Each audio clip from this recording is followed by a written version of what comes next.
Hasbro's recent activities all throughout January have been akin to them taking a warm shower of gasoline and then taking a nap on a bed of lit matches. Their attempts to revoke the OGL 1.0A has sparked the backlash heard around the world, and recently they've added the 5.1 SRD to the Creative Commons and promised to leave OGL 1.0A untouched, and as is. But is this a complete victory?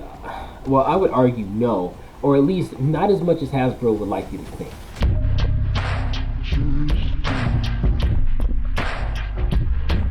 I'm the Brewmaster, and I'm not going to present anything without hard data to support my claims. So check out the links below for the articles that I would recommend you read if you want to be fully informed. Well, let's quickly discuss what Creative Commons actually means and why Wizards of the Coast and Hasbro are still incentivized to continue down the greedy path that they've started on, regardless of what's going on with the OGL.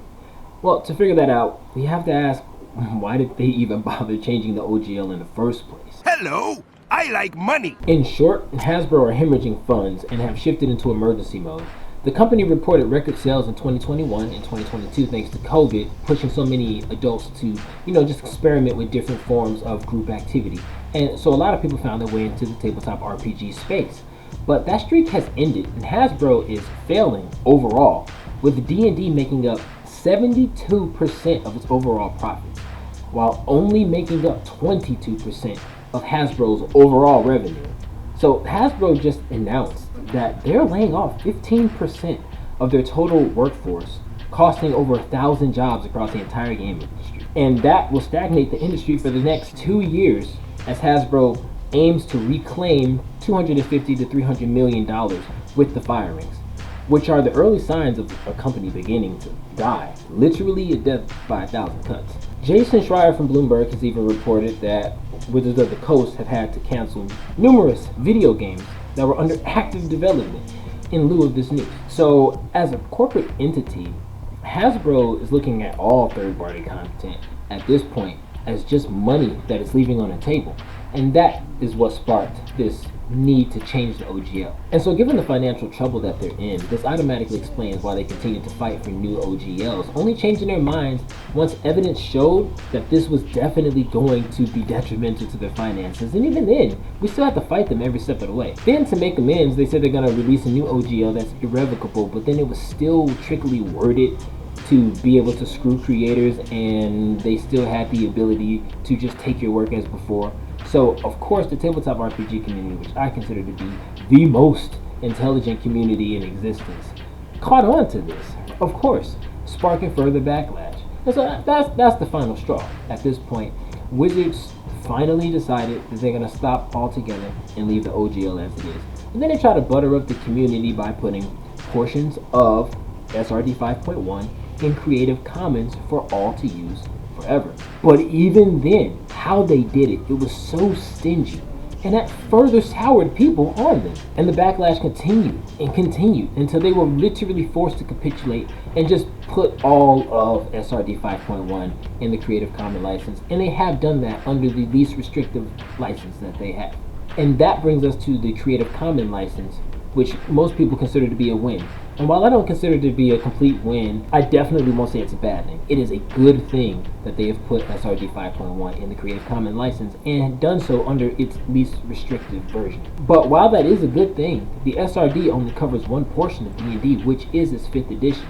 And so this allows you to make any 5th edition content that you want to make forever, but it still does not allow creators to use content from older editions, and still won't cover newer editions for creators who want to keep up with the edition changes moving into 1D&D or 6th edition. And if we're being honest, most people just use the SRD as if it were a Creative Commons license anyway. We're made to feel safe, right? To do so, to produce content as if the OGL actually were an open license.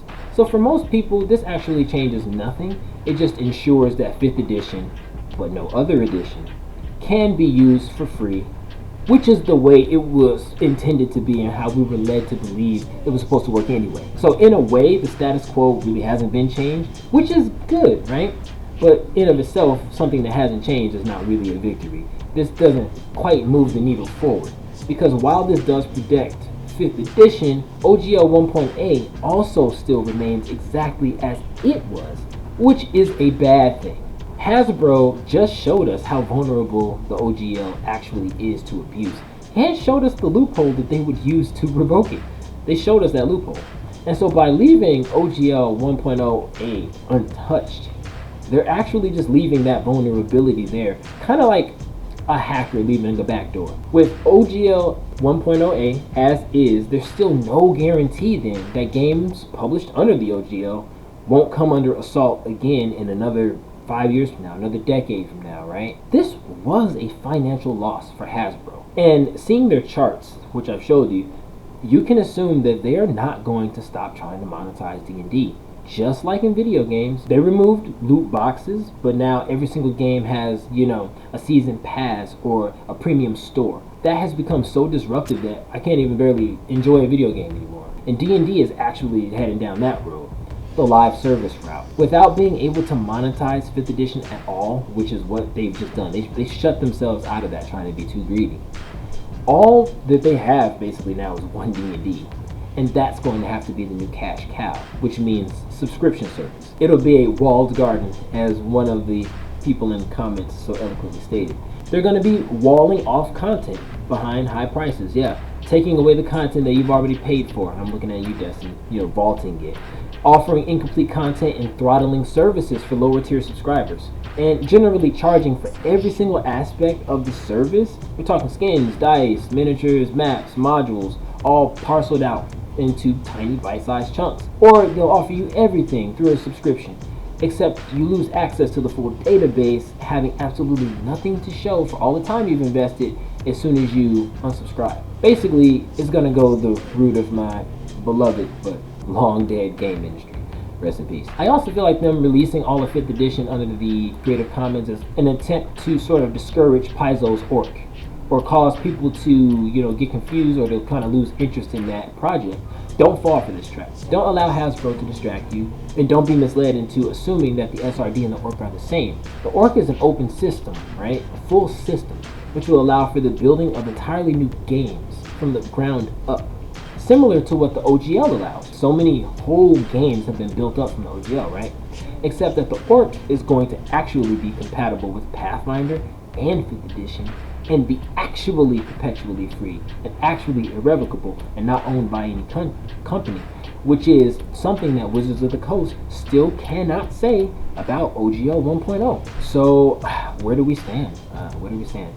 Ultimately, the original OGL remains unchanged.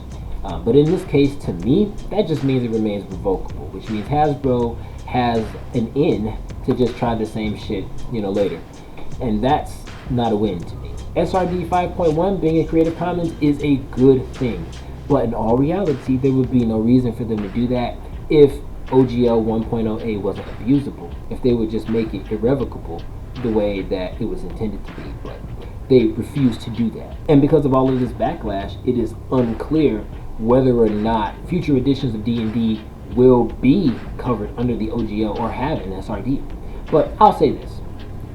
Hasbro are financially de-incentivized from porting the OGL forward, and the same greedy executives still pull the strings.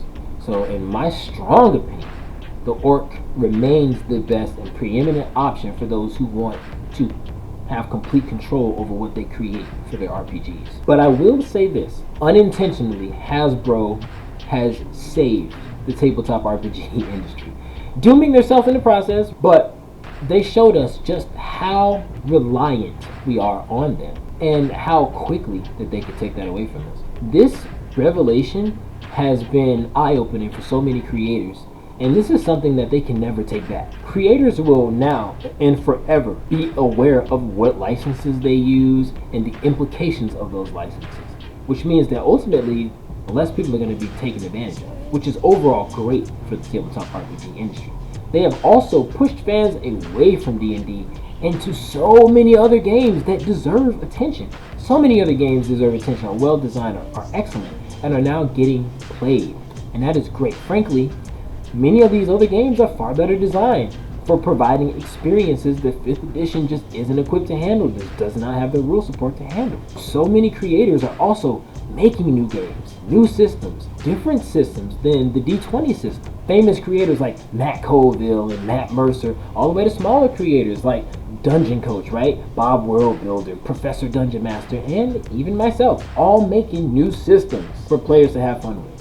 So Hasbro may have just killed D&D, but they've sparked the Renaissance, a movement that grows daily and will continue to bloom, and is more than happy to use Wizards of the Coast's corpse as mulch to do so. But those are just my thoughts on the situation. Hit the like and subscribe button if you enjoyed the content, and comment down below, like, what do you think about Hasbro and all of this drama? Like, what are they thinking, man? I just gotta know what what your opinions are on this, man. And then also too, we're coming up on a very interesting milestone, 100 subscribers, which is blowing my mind, man. I can't even believe that already I have like a couple videos that thousands of views. Like I just don't need, well, thank you. That's all I'm saying, thank you. And I want to do some sort of 100 subscriber giveaway. So you guys let me know what you think is cool. It would be some sort of homebrew content. Is there any sort of system that you like to build out for you guys, or anything you think of? But if you want to help me reach that 100 subscriber goal, then go ahead and subscribe and hit the notification bell so you can be alerted of all future content. And as always, thank you for watching. Look after each other. Stay safe.